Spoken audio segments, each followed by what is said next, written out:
हम सभी को चाट खाना बहुत पसंद है। अभी होली आ रही है। होली पर तो अगर आपके घर कोई गेस्ट आए या फिर आपको कुछ काम करने का मन नहीं करे तो एक दिन पहले आप इस तरीके से ये कटोरियाँ बनाकर रख सकते हैं और उसकी एक अच्छी सी चाट बनाकर तैयार कर सकते हैं, जिसे बनाना भी बहुत आसान है और खाने में तो ये लाजवाब बनती है। Hello friends, welcome back to Neha kitchen expert. आज हम बना रहे हैं कटोरी चाट, जिसे बनाना बहुत ही आसान है और इसके साथ ही हम इसके अंदर इतनी अच्छी इतनी टेस्टी स्टफिंग भरेंगे जिससे कि ये खाने में बहुत टेस्टी लगेगी। चलिए बनाते हैं। सबसे पहले हम ये 500 ग्राम मैदा लेते हैं। आप चाहे तो इसे गेहूं के आटे से बना सकते हैं। 1 चम्मच अजवाइन, 1 चम्मच नमक और थोड़ा सा मोयन के लिए हम इसमें ऑयल डालते हैं। इसे अच्छे से मसलते हैं और इसका एक सॉफ्ट सा नरम सा आटा लगाकर तैयार कर लेते हैं। तो हम इसके अंदर थोड़ा सा पानी डालते हैं और इसका एक डो तैयार करते हैं। देखिए, हमें इसका इस तरीके से एक सॉफ्ट आटा लगाकर तैयार करना है। आप अगर इस तरीके से सॉफ्ट आटा लगाएंगे तो आपकी ये जो कटोरियाँ हैं बहुत ज़्यादा ही खस्ता बनकर तैयार होगी। तो इस तरीके से आटा लगाने के बाद थोड़ा सा हम इस पर ऑयल लगाते हैं और इसे हथेली की सहायता से अच्छे से मसल लेते हैं। इसके अंदर तेल का मोयन डालना बहुत ज़रूरी है, जिससे ये खस्ता बनती है।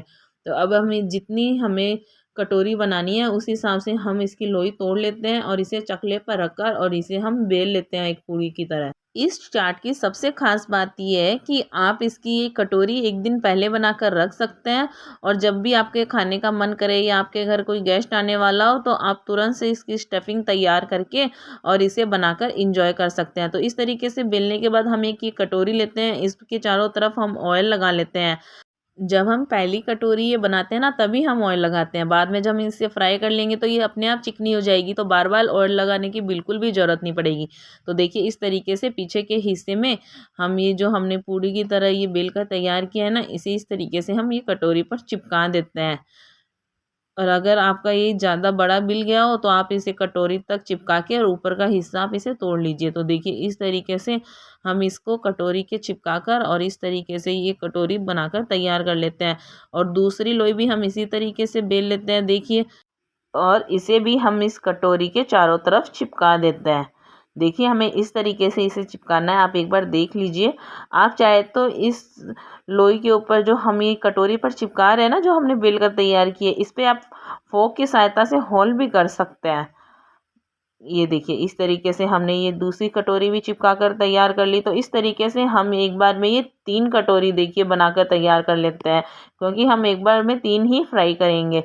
तो ये हमने कटोरी तैयार कर ली। चलिए, जब तक हम ये तैयार कर रहे थे हमने गैस पर ऑयल गर्म होने के लिए रख दिया था। एक एक करके अभी हम ये कटोरियाँ इसके अंदर डाल देते हैं और इन्हें गोल्डन ब्राउन कलर आने तक फ्राई कर लेते हैं। हमें इसे बहुत ज़्यादा हाई फ्लेम पर फ्राई नहीं करना है, नहीं तो ये जल जाएगी और ना खस्ता नहीं बनेगी।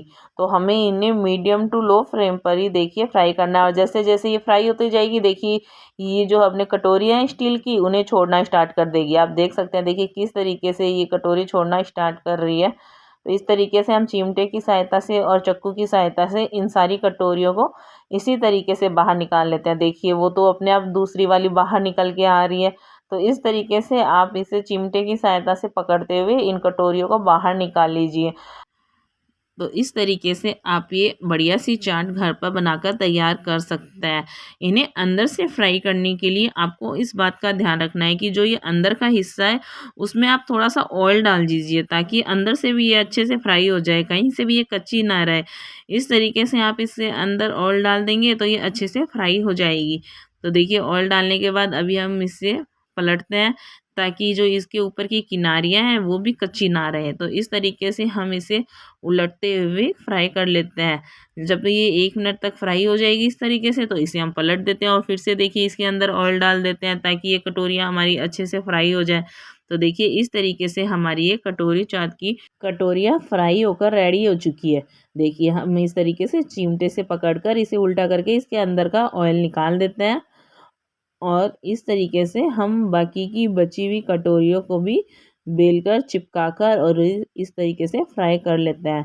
तो देखिए, हमने ये कटोरी चाट के लिए कटोरियाँ बनाकर तैयार कर लिए। कितनी बढ़िया लग रही है ना फ्रेंड्स। इसकी सबसे ख़ास बात है कि आप इसे बनाकर और 15 दिन तक स्टोर करके रख सकते हैं, ये ख़राब नहीं होती है। और जब भी आपका चाट खाने का मन करे तो आप इसे बनाकर एंजॉय कर सकते हैं। ये खाने में बहुत ही टेस्टी बनकर तैयार होती है। घर के बच्चे बड़े सभी इस चाट को खाकर खुश हो जाएंगे। तो देखिए इसी तरीके से हमने दूसरे बेंच में फिर से ये कटोरियाँ डाल ली इसके अंदर, और फिर से इसी तरीके से हम इन कटोरियों को निकाल लेते हैं और इन्हें उलटते पुलटते हुए सुनहरा ब्राउन कलर आने तक फ्राई कर लेते हैं। फ्रेंड्स आप एक बार इस तरीके से होली पर ये चाट बनाइए। होली पर स्पेशली इसलिए बनाइए कि होली पर जब आप कलर खेलते हैं तो आपका खाना बनाने का मन नहीं करता, तो पहले से ये कटोरियाँ बनाकर रख दीजिए और सेम डे आप इनकी स्टफिंग की तैयारी कर लीजिए। तो आप झटपट से इसे बनाकर एंजॉय कर सकते हैं। या कभी आपके घर पार्टी हो, बर्थडे पार्टी, एनिवर्सरी पार्टी, कुछ भी हो, तो कोई मेहमान आए तो आप इस तरीके से ये चाट बनाकर उन्हें सर्व कर सकते हैं। सभी को ये बहुत पसंद आएगी। तो देखिए इस तरीके से हमने ये कटोरी बनाकर तैयार कर लिया। चलिए अब हम इसकी चाट बनाकर तैयार करते हैं। इसके लिए हम ये 2 कटोरी लेते हैं, इसमें हम ये अंकुरित मूंग डालते हैं। अगर आपके पास मूंग नहीं है तो कोई बात नहीं, आप इसके अंदर आलू और चना भी डाल सकते हैं, सफ़ेद वाला बॉईल किया हुआ। तो देखिए इस तरीके से हमने इसके ऊपर अब बॉईल किया हुआ आलू और बॉईल किए हुए सफ़ेद चने डाल लिए थोड़े थोड़े। और अब हम इसके ऊपर थोड़ा सा बारीक कटा हुआ प्याज डालेंगे। अगर आप प्याज नहीं खाते हैं तो आप इसके अंदर प्याज मत डालिए, बारीक कटा हुआ टमाटर डालते हैं। अगर आप अंकुरित मूंग यानी स्टफ मोठ भी इसके अंदर डाल सकते हैं, जिससे ये टेस्टी लगती है। अब हमने इसके अंदर मीठा दही डाला है। आप दही लीजिए और दही में थोड़ी सी चीनी मिक्स कर लीजिए पिसी हुई, और उसे अच्छे से मिक्स कीजिए और दही आप छान कर लें। चाट में जब भी आप दही डालें तो मीठा दही ही डालें, इससे आपकी चाट बहुत अच्छी बनती है, बहुत अच्छा फ्लेवर आता है उसमें।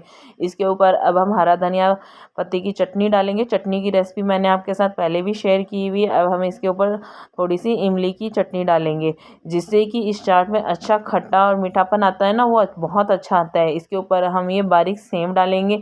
अगर आपके पास ये नहीं है तो आप इसके अंदर कोई भी नमकीन डाल सकते हैं, भुजिया डाल सकते हैं। ऊपर से गार्निश के लिए हम इसके ऊपर थोड़ी सी हरा धनिया पत्ती डाल देते हैं। इसके ऊपर आप अनार के दाने या कद्दूकस की हुई बीट भी डालते हैं, तो उससे भी ये दिखने में बहुत सुंदर लगती है और बीट से कलर भी बहुत अच्छा आता है इसका। तो देखिए ये हमारी कटोरी चाट बनकर तैयार हो गई ना। तो फ्रेंड्स आप इस तरीके से ये कटोरी चाट बनाइए, आपको ये बहुत ज़्यादा पसंद आएगी। तो फ्रेंड्स उम्मीद करती हूँ आपको मेरी ये चाट की रेसिपी पसंद आई होगी।